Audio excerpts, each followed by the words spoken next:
Cher public, nous vous invitons à prendre place confortablement et à fermer la sonnerie de votre téléphone cellulaire. En cas d'incident, veuillez repérer les sorties de secours les plus près de vous. Bon divertissement. 1, 2, 1, 2. OK, c'est bon, on peut y aller. Sophie Durocher. Elle met en scène les arts, la culture et la société. Une représentation pas comme les autres. Sophie Durocher.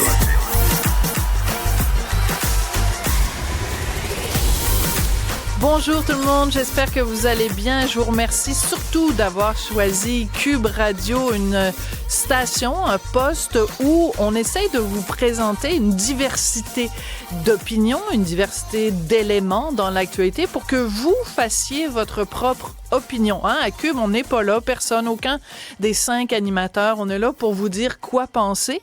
Nous, on interviewe plein de gens. Puis on vous présente différents faits, on vous présente différents débats, on vous présente différentes idées. Et c'est à vous. Nous, on fait confiance à votre intelligence. Puis on se dit, les gens qui nous écoutent sont capables de faire la part des choses et d'avoir leur propre opinion. Et justement, au cours de cette émission, vous allez avoir plusieurs occasions où on va vous soumettre des faits, on va vous soumettre des témoignages et vous allez pouvoir vous faire votre propre opinion sur la COVID-19, par exemple, parce qu'il y a un rapport assez ravageur qui vient d'être fait aux États-Unis. On va en parler plus tard dans l'émission. On va parler aussi de la grève à Post Canada qui s'éternise et de l'impact sur les commerces de détail. Là encore, vous allez pouvoir vous faire votre propre opinion sur les conséquences de la grève au poste. Mais d'abord, on va commencer par cette histoire qui concerne l'école Saint-Maxime à Laval. Ce sont nos collègues de la presse qui ont sorti cette histoire-là. Une autre école qui se rajoute à d'autres cas d'écoles où il y a un certain entrisme religieux. C'est quoi de l'entrisme? C'est des gens qui partagent la même religion et qui créent une sorte de bulle à l'intérieur de la bulle de l'école. Donc, ils se parlent en arabe aux étudiants, font des prières dans la classe. Donc, j'avais envie, moi, pour contribuer justement à ma réflexion, pour m'aider, moi, à me faire une tête, j'avais envie d'en parler avec François Dugré. Il est porte-parole pour le Rassemblement pour la laïcité. Monsieur Dugré, bonjour. Bonjour, Madame Durocher. Votre réaction ce matin quand vous avez lu dans la presse encore une autre école où on fait la prière en classe, où des étudiants qui vont à la mosquée et qui arrivent en retard à l'école se font dire que c'est correct, que c'est un retard qui est acceptable puisque c'est pour une raison religieuse. Vous avez réagi comment?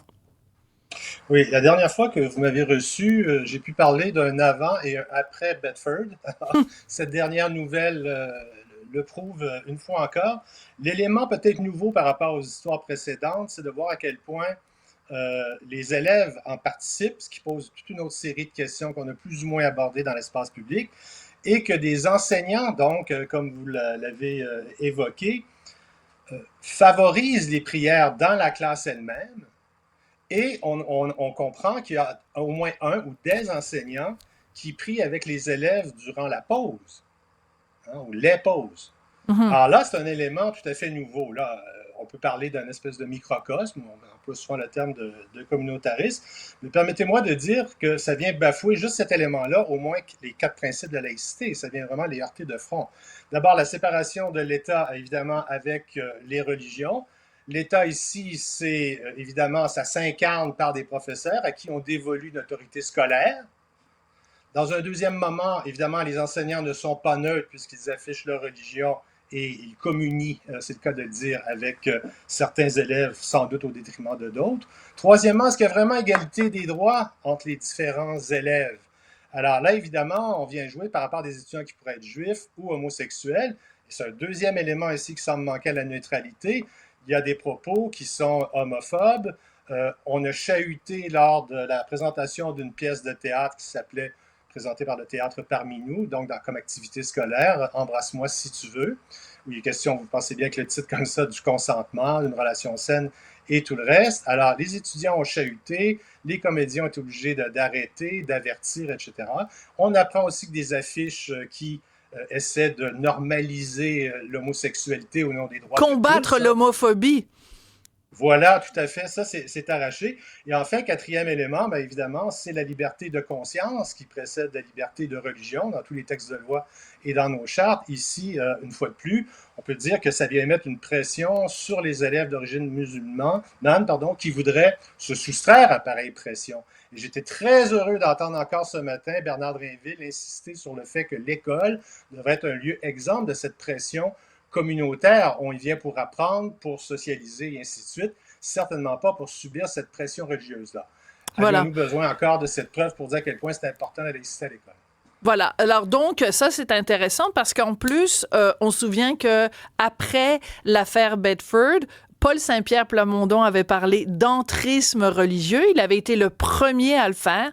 Je rappelle également qu'il y a eu une chronique dans le journal La Presse pour dire que c'était épouvantable d'utiliser ce mot-là, que ça faisait penser à la théorie du grand remplacement en France, que c'était donc effrayant. Eh bien, aujourd'hui, ce terme-là, d'entrisme religieux, Jean-François Roberge, ministre responsable de la laïcité, l'utilise à son tour. Et donc, on comprend enfin que Paul Saint-Pierre Plamondon avait raison. Je veux juste revenir sur quelque chose que vous avez dit, Monsieur Dugré. Vous avez parlé du rapport à l'homosexualité. Alors, c'est important de dire que dans le reportage de nos collègues, de la presse de ce matin, on a le témoignage donc d'un étudiant. Et en fait, le paragraphe s'intitule carrément Intolérance face à l'homosexualité. Et il y a un élève qui a dit, qui, après avoir été exposé à une classe d'éducation sexuelle où on parlait d'homosexualité, il est sorti de la classe. Il a dit qu'il devait aller se purifier parce qu'il avait entendu des choses qui n'avaient pas d'allure dans sa classe. Ça, je trouve qu'on oublie à quel point la laïcité, en défendant la séparation de la religion avec le reste, ça fait en sorte qu'il y a des valeurs qui sont associées à des religions qui n'ont pas leur place en classe. Et là, on a un bon exemple parce que l'homosexualité comme valeur au Québec, on est contre l'homophobie. Alors, on ne veut pas que des religions viennent remettre des idées arriérées sur l'homosexualité. Donc, c'est une façon de dire à quel point la laïcité est importante. Oui, là, ici, ça va être le principe, évidemment, de l'égalité des droits entre tous les citoyens. Et bien sûr, différentes religions, traditionnellement, y ont été réfractaires. Les catholiques aussi, hein? Les catholiques voilà, aussi, hein, M. Dugré, puis les Juifs, voilà. Je ne sais pas trop, là, je connais moins, mais chez les catholiques là, aussi, hein, le pape, ils les aiment pas particulièrement, les homosexuels, là. Voilà, alors il y a tout un spectre de positions dans les différentes religions. Moi-même, comme enseignant, j'ai été confronté à ça par des gens d'origine qui n'ont rien à voir avec une origine dite culturelle musulmane. Alors, c'est présent. Et j'étais étonné. Et là, j'étais dans un cégep particulièrement multiethnique à Montréal à ce moment-là. Et on m'apostrophait pour dire, est-ce que vous oseriez aller à un mariage homosexuel? Je dis, bien sûr, j'ai des amis qui sont homosexuels, ça ne pose pas de difficulté. Et là, c'était le dégoût qui était manifesté. Alors là, une fois de plus, il faut faire la pédagogie. Et ça montre que l'école, comme lieu, justement, d'espace civique, doit permettre la remise en question des traditions. Mm-hmm. Ça, c'est un élément clé, évidemment, de la laïcité. Alors, si dans les cours d'éducation à la sexualité, il y a des éléments que moi, comme vous, nous pourrions critiquer, notamment la théorie du genre ou le bonhomme en gingembre, et vous connaissez ce genre de trucs-là, les auditeurs aussi un peu peut-être, la licorne et ainsi de suite. Oui, ça, c'est des choses sur lesquelles on peut s'entendre pour des raisons diverses. On pourrait dire c'est parce que c'est pas basé sur la biologie, ou ainsi de suite, pas en vertu de facteurs religieux. Donc, une liberté de parole là-dessus est parfaitement possible et même souhaitée dans le cadre des cours d'éducation à la sexualité, mais certainement pas le refus, osons presque dire, justement phobique, là, primaire, de dire « il faut que j'aille me purifier, c'est épouvantable ». Par ailleurs, il y a un élève au témoignage aussi que j'ai relevé qui dit, je cite, « Vous ne me ferez jamais accepter l'homosexualité ».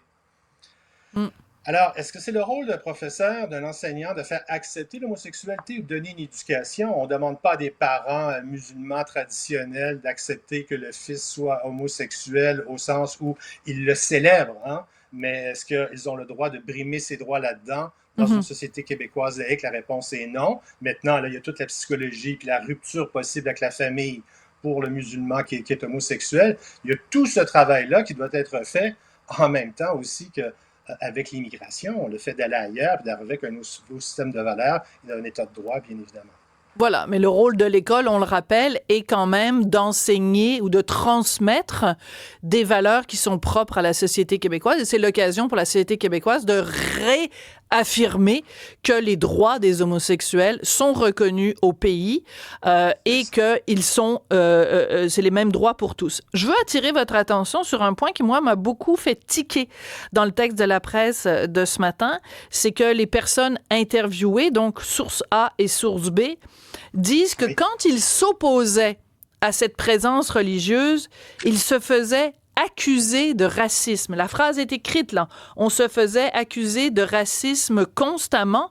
Est-ce que c'est pas une excuse qui est souvent utilisée quand on dit il faut que la laïcité s'applique, il faut pas que la religion entre quelque part, on se fait traiter, ceux qui s'opposent à ça, on se fait traiter de racistes. Mais la race a quoi à voir avec la religion? Rien.